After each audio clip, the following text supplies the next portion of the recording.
L'étude d'aujourd'hui a pour titre Le résultat du reniement de l'existence de Dieu.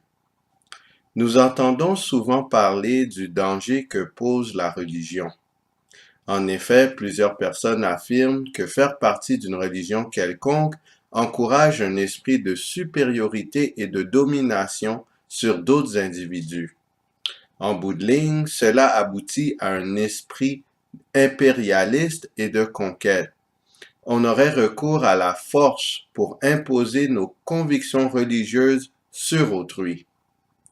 Avec les nombreuses guerres religieuses qui se sont déroulées et qui se déroulent en ce moment, il est facile de comprendre la présence de ce mode de pensée.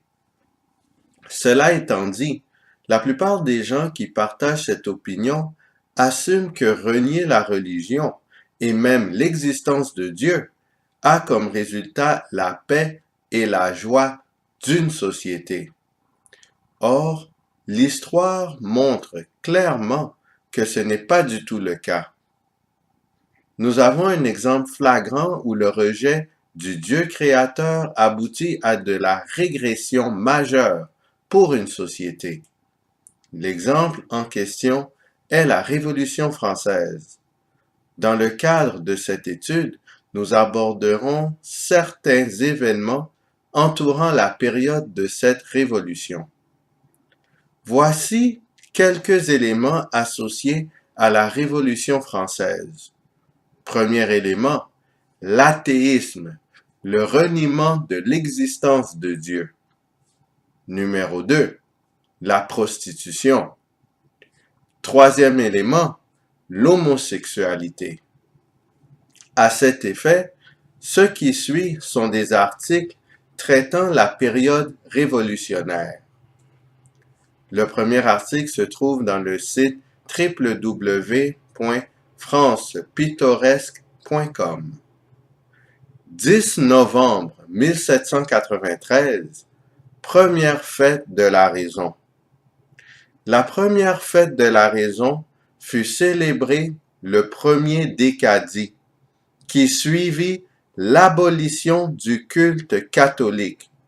Les inventeurs du culte nouveau ordonnèrent la cérémonie de manière à frapper vivement les imaginations. L'imprimeur Momoro, fanatique de raison, livra sa jeune et belle femme pour figurer la déesse. Voici un autre article venant de www.universalis.fr. Le Directoire réclame en vain au Conseil des 500, qui est l'assemblée qui détient l'initiative des lois, d'assimiler la prostitution à un délit et d'élaborer une loi spécifique contre les filles publiques.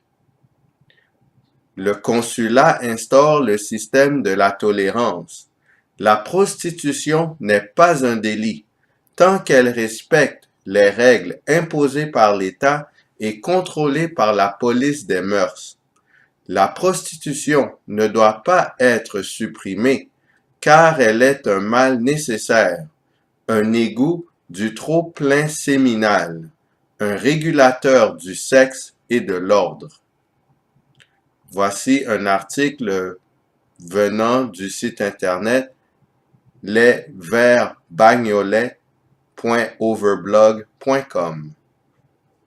En 1791, la France est le premier pays à dépénaliser complètement l'homosexualité. L'Assemblée constituante ne retient pas le crime de sodomie dans le code pénal adopté entre les 25 septembre et 6 octobre 1791. Un fichage reste pratiqué par la police. Encore une fois, les pratiques de l'athéisme, de la prostitution et de l'homosexualité étaient mis au premier plan lors de la Révolution française. Cela a-t-il abouti à de la paix et de la joie pour les Français?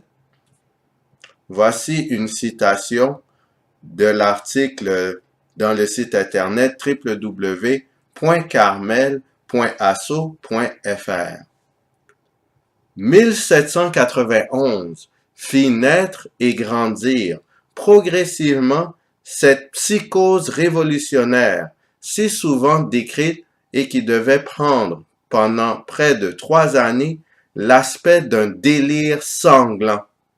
Ceux et celles qui n'étaient jusque-là que des réfractaires devinrent des suspects, suspects d'incivisme et bientôt de connivence avec l'ennemi, contre lequel depuis avril 1792, la nation est en guerre. Suspect veut dire surveillé, puis traqué par la police et par les patriotes, incarcéré, conduit devant le tribunal révolutionnaire, envoyé à la guillotine ou en déportation. Que signifie le mot psychose? Voici les définitions de ce terme. On voit ça dans larousse.fr. Première définition. Altération globale de la personnalité, bouleversant les rapports du sujet avec la réalité. Deuxième définition. Obsession collective provoquée par un traumatisme d'origine sociale ou politique. Par exemple, psychose de la guerre. Ainsi, l'ensemble de la population française avait perdu contact avec la réalité, car elle était collectivement obsédée et irrationnelle pendant la Révolution. Voici un article venant de www.futurascience.com. Au cours de la Révolution, c'est paradoxalement en défendant le principe de liberté du peuple que Robespierre va imposer une véritable dictature politique.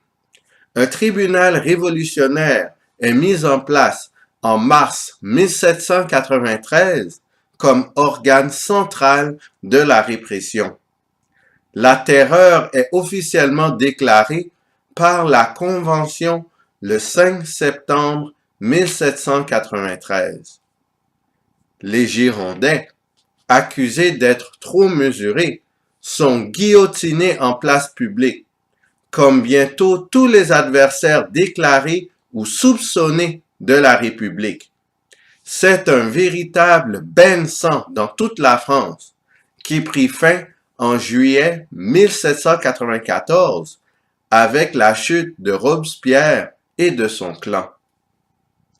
Voici un article venant de www.percé.fr. Il semble que l'industrie française, en récession au moment où la Révolution éclata, bénéficia d'une reprise en 1790 et en 1791.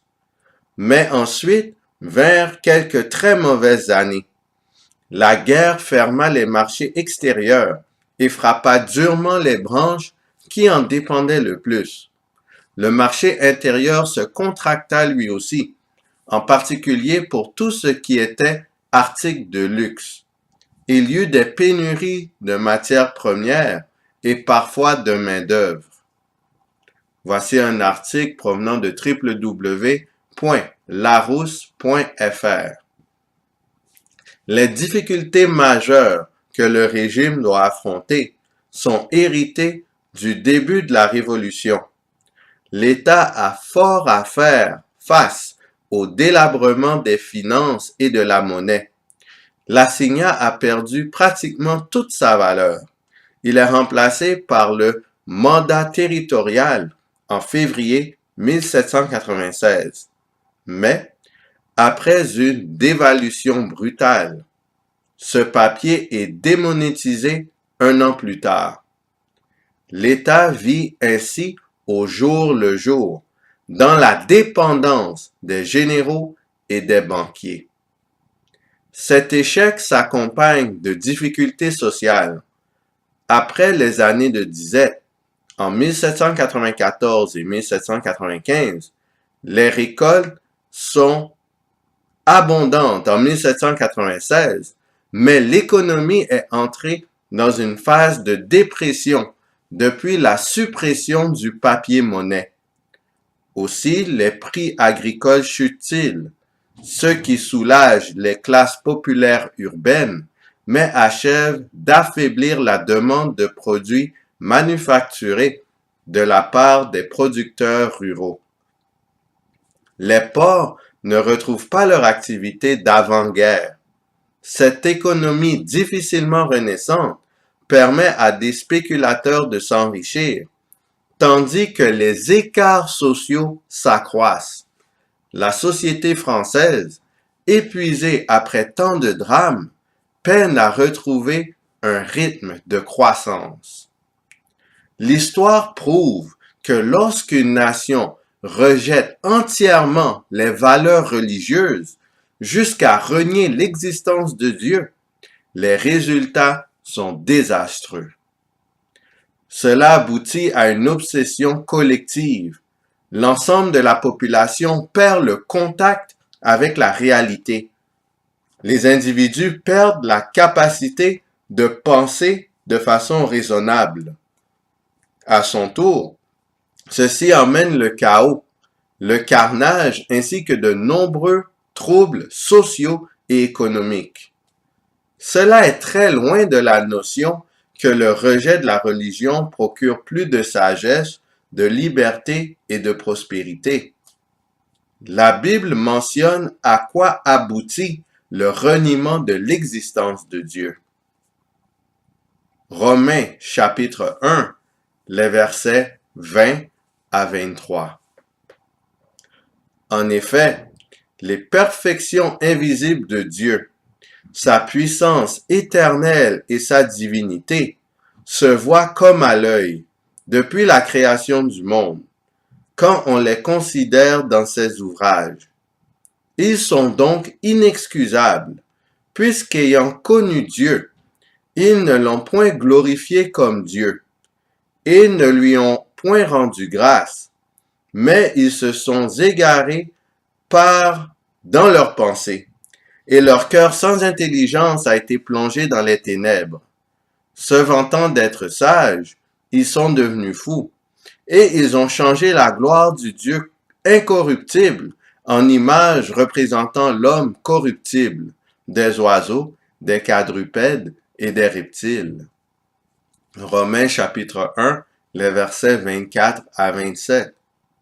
C'est pourquoi Dieu les a livrés à l'impureté, selon les convoitises de leur cœur, en sorte qu'ils déshonorent eux-mêmes leur propre corps, eux qui ont changé la vérité de Dieu en mensonge, et qui ont adoré et servi la créature au lieu du Créateur, qui est béni éternellement. Amen. C'est pourquoi Dieu les a livrés à des passions infâmes, car leurs femmes ont changé l'usage naturel en celui qui est contre nature.